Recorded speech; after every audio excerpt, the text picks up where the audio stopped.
हम रेक्टिफायर की बात करेंगे, जिसमें रेक्टिफायर 3 प्रकार के होते हैं, फुल वेव, हाफ वेव और ब्रिज रेक्टिफायर। तो इसमें ये जो है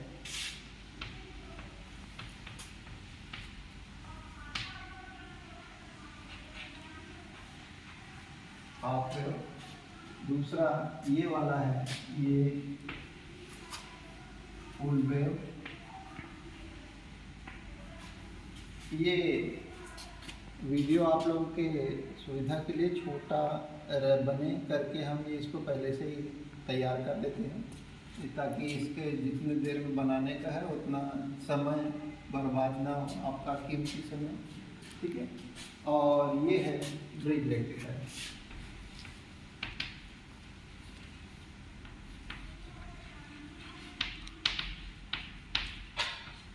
सबसे पहले तो मैं ये बताना चाहूँगा कि रेक्टिफायर है क्या। रेक्टिफायर में हम एसी सप्लाई को डीसी सप्लाई में कन्वर्ट करते हैं। ठीक है। अब डीसी सप्लाई की आवश्यकता क्यों पड़ती है? बैटरी चार्जिंग और छोटे छोटे गैजेट्स चलाने, और वैसे तो डीसी का इस्तेमाल बहुत ज़्यादा मात्रा में हो रहा है। अब जितने भी ऑटोमोबाइल सेक्टर्स हैं उसमें डीसी का इस्तेमाल हो रहा है। अभी गाड़ियाँ भी आ रही हैं तो डीसी का इस्तेमाल बहुत ज़्यादा है। अब डीसी है, बैटरीज आएगी तो उसको चार्जिंग भी करना पड़ेगा, तो चार्जिंग का भी एक अहम रोल हो जाता है। तो सबसे पहले हम सबसे छोटे वाले पार्ट को हम देखते हैं, हाफ वेव रेक्टिफायर। इसमें देखते हैं कि ये ट्रांसफार्मर है, ये जो इतना भाग है ये क्या है? एक ट्रांसफार्मर क्या करता है? एक तरफ से सप्लाई लेता है और दूसरे तरफ सप्लाई देता है। ये कौन सा ट्रांसफार्मर है? स्टेप डाउन ट्रांसफार्मर है। ये भी ट्रांसफार्मर स्टेप डाउन है और ये भी ट्रांसफार्मर स्टेप डाउन। अब बात आती है कि ट्रांसफार्मर की वोल्टेज कैपेसिटी, ये 606, 909 और 0609 के भी हो सकते हैं। ठीक है। बात यह आती है कि हाफ वेव रेक्टिफायर में एक ही डायोड का इस्तेमाल होता है। हाफ वेव का मतलब होता है कि आधे साइकिल में ही ये रेक्टिफिकेशन कर सकता है। आधे साइकिल में एसी सप्लाई पास कर जाती है। तो यहाँ पर भी रेक्टिफिकेशन हुआ, लेकिन यहाँ पर भी सेम टू सेम ट्रांसफार्मर आपको यहाँ पर भी दिखाई दे रहा है। ठीक है। वीडियो थोड़ा सा लंबा है, लेकिन मैं पूरी बात को एक ही वीडियो में समाहित करना चाह रहा हूँ। अब बात आ रही है कि ये भी सेम टू सेम ट्रांसफार्मर है, तो पहली कंडीशन में हमारा आधे साइकिल में रेक्टिफिकेशन हुआ, आधे साइकिल में नहीं हुआ, वो एसी चली गई। क्योंकि आधे साइकिल और फिर नीचे वाला आधा साइकिल मिला करके पूरा साइकिल हो गया, तो आधे साइकिल में एसी पास कर गई। आपने देखा होगा कि एक डिस्टरबेंस आती है जब रेडियो चलती है, तो कुछ ट्रक उड़ा के हो जाता है, तो वहाँ पर से एक सरसराहट की आवाज़ आती है, रेडियो वगैरह बजते हैं, तो ये रेडियो इंटरफेरेंस कहलाता है। ठीक है। दूसरा, यहाँ पर उसी चीज़ को कम करने के लिए हम फुल वेव रेक्टिफायर बनाते हैं, या फिर ब्रिज रेक्टिफायर। ये भी फुल वेव ही है, लेकिन इसको ब्रिज रेक्टिफायर। अब इसमें क्या किए? 4 डायोड लिए। डायोड क्या काम करते हैं? डायोड एक प्रकार का पीएन जंक्शन। क्या है? PN junction. इसमें एक डायरेक्शन पे सप्लाई होती है और दूसरे डायरेक्शन पे नहीं होगी। इसको हम थोड़ी देर बाद में मल्टीमीटर से चेक करके आपको बता देंगे कि कैसा काम करता है पीएन जंक्शन। ठीक है। अब इसमें ये देखिए कि ये डायोडों को इस तरीके से जमाया गया है कि यदि इसका ये वाला सिरा है, ये देखिए 2 तरफ का है, एक तरफ दिए हैं, ये क्या बना? पॉजिटिव, और ये वाला भाग विपरीत दिशा में जो बना है वो नेगेटिव बना। ठीक है। तो हमारे 2 चीज तो मिल गई आपको कुछ नहीं देखना है, ब्रिज रेक्टिफायर में कुछ भी नहीं देखना है। ये 2 एंड वाले। अब रही बात इसको पहचानने के लिए, तो पहचानने के लिए हम इस प्रकार से ये इसको उठा करके रखो, इसे इसमें हमने ये जो डायोड दिए हैं इसमें ये देखते हैं कि ये जो सफ़ेद वाला जो मार्किंग दिया हुआ है, ये जो वाइट वाला मार्किंग जो दिया हुआ है, इसको हमने सामने कर दिया। अब यहाँ पर एक दूसरा हमने ये उठाए, ये देखिए इसमें दो ही टांग दी हुई है, इसमें ब्रिज रेक्टिफायर बनाए हैं। इसमें देखिए इस साइड प्लस बनाए, इस साइड माइनस बनाए, ठीक है। अब जो दो चीज़ें बच गई, मैं यही बताना चाह रहा था कि ये वाला जो बच गई है ये एसी सप्लाई, ठीक है। क्लियर हुआ? सभी को क्लियर हुआ? अब इसके बीच में यहाँ पर से क्या आ गया? पॉजिटिव और यहाँ पर निगेटिव। अब इसके बाद में भी यदि कोई चीज क्लियर तरीके से काम नहीं कर रही है तो यहाँ पर क्या लगाए हमने? फिल्टर लगाए। क्या लगाए? फिल्टर। ये क्या करता है? मतलब स्मूथ डीसी तो देगा लेकिन उसमें हार्मोनिक्स लेस देगा, मतलब स्मूथ डीसी देगा, ठीक है। तो ये कौन क्या हो गया? Bridge rectifier.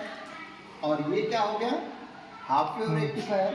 अब इसके बाद में हम तीसरा नंबर ये देखना चाहेंगे कि ये देखिए, ये जो ट्रांसफार्मर था ये केवल इसमें आउटपुट में 2 ही टांग निकले थे, लेकिन इस ट्रांसफार्मर में 3 टांग निकले हुए हैं। तो इसमें हमने क्या लगाया? आजू बाजू की। और ये ट्रांसफार्मर क्या है? 12-0-12 का ट्रांसफार्मर है, ठीक है, 12-0-12। अब इसमें हमने क्या किया कि 2 डायोड लगाए, ये 2 डायोड लगा दिए, और ये जो बीच वाला जो पीले रंग का जो ये है उस पर हमने एक कंडेंसर लगा दिया, ठीक है, पोलराइज। तो जो ये पीले रंग का जो पॉइंट है बीच वाला, ये क्या कहलाएगा? निगेटिव कहलाएगा, और ये वाला क्या कहलाएगा? पॉजिटिव कहलाएगा। अक्सर करके आप देखते हैं, थोड़ी देर पहले चर्चा हो रही थी कि हमने लगाया और वो उड़ गया, है ना, बच्चे बता रहे थे। तो इसमें ये देखिए, ये इसको पहचानने का तरीका और लगाने का तरीका क्या है। यहाँ देखिए एक निगेटिव साइन मार्क दिख रहा है, निगेटिव साइन मार्क दिख रहा है। उसका जस्ट अपोजिट वाला भाग जहाँ कुछ भी नहीं है वो क्या होगा? पॉजिटिव होगा, ठीक है। ये पॉजिटिव लग गया। अब इन दोनों के बीच में हम सप्लाई ले सकते हैं, तो ये क्या होगा? पॉजिटिव होगा और ये निगेटिव होगा। अब इसको जस्ट यहाँ पर देख सकते हैं कि ये ट्रांसफार्मर है, इसमें 2 डायोड लगाए, वहां पर 2 डायोड था, ये क्या बना? दोनों मिलकर के दोनों को आपस में जोड़ दिए सामने से डायोड से, और ये क्या बन गया? पॉजिटिव बन गया। और ये जो बीच वाला जो सेंटर पॉइंट था ये क्या बन गया? निगेटिव। इसके बीच में हमने क्या लगा दिया? कैपेसिटर। क्यों कैपेसिटर लगाए? फिर वही वर्क, क्या? Filtration work. किसी भी चीज को, पानी आप पिएंगे तो कैसा पिएंगे? छान के पिएंगे। गंदा पानी तो नहीं पीना चाहिए ना, लेकिन गंदा पानी भी यदि आ रहा है, बोर का भी पानी आ रहा है, तो अपन क्या करते हैं? कपड़ा लगा देते हैं, ठीक है। तो इस प्रकार से कितने प्रकार के रेक्टिफायर हो गए। अब यहाँ पर देखिए कुछ एक चीजें यहाँ पर दिख रही है।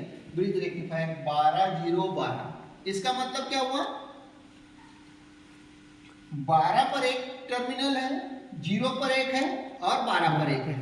तो यहाँ पर कितने डायोड लगेंगे? यहाँ पर लगेंगे 12-0-12 का है तो 2 डायोड, और 0-12 का है तो 4 डायोड, और यदि 0-12 का है और हाफ वेव बनाना है तो 1 डायोड। मतलब काम हम अपने हिसाब से, जानकारी यदि है तो हम उसको कन्वर्ट कर सकते हैं। क्लियर? ठीक, डायोड ले लिया। अब इसमें देखेंगे कि ये डायोड लिया, इसमें 2 टर्मिनल हैं, एक इस साइड से और एक इस साइड से।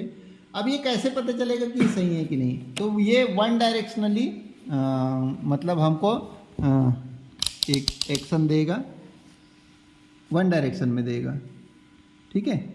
अब ये देखिए, इसको देखते जाओ, यहाँ पर ये 1 डायरेक्शन में चल रहा है, कंटिन्यूटी देगा। लेकिन जैसे ही इसको मैं बदलता हूँ तो ये दूसरे डायरेक्शन में कोई भी रिस्पांस नहीं करता। आपने जो अभी एक परिभाषा बताई क्या? डीसी में परिमाण होता है, दिशा नहीं होता है, तो वन डायरेक्शन नहीं चलता। अब जैसे मान के चलिए कि एक पॉजिटिव है और एक नेगेटिव है, इसी के बीच में चलेगा, लेकिन एसी तो पॉजिटिव भी जाएगा और फिर नीचे आने के बाद नेगेटिव में भी चले जाता है, ठीक है। तो वन डायरेक्शनली चलने के लिए ये वही काम करता है। अब हमने ये करके दिखाया। अब इसके अंदर है क्या, ठीक है। आपने अभी तक के 10वीं 11वीं तक जो भी पढ़ा उसमें आपने ये पढ़ा कि भाई पी एन जंक्शन ऐसा होता है, उसमें इलेक्ट्रॉन्स होते हैं, होल्स होते हैं, और उसको पढ़ लिए और पास भी हो गए और उसका कोई मतलब नहीं है। आज मैं आपको वो बताना चाह रहा हूँ कि इसके अंदर इलेक्ट्रॉन भी है और होल्स भी है। पी मतलब क्या होता है? पी मतलब होल्स होते हैं और एन मीन्स होते हैं इलेक्ट्रॉन्स, ठीक है। अब क्या होगा, जब तक के एक लेने वाला और एक देने वाला नहीं होगा तब तक के दुनिया नहीं चलती। ये किताबों में नहीं लिखा है, मैं बता रहा हूँ। एक लेने वाला होगा और एक देने वाला होगा तभी दुनिया चलेगी, ठीक है। तो एक डोनर और एक एक्सेप्टर, ये ऐसा किताब में भी लिखा हुआ है ना। अब ये डोनर एक्सेप्टर क्या कर रहे हैं? वन डायरेक्शन में चला रहे हैं। तो ये एक क्या करेंगे, हमने क्या किया, वन डायरेक्शन में दोनों को जोड़ दिया, तो पॉजिटिव का पॉजिटिव ही बन रहा है और दूसरे साइड से क्या निकल रहा है, नेगेटिव निकल रहा है। क्लियर? आपके प्रश्न का समाधान हुआ? Yes sir. और कोई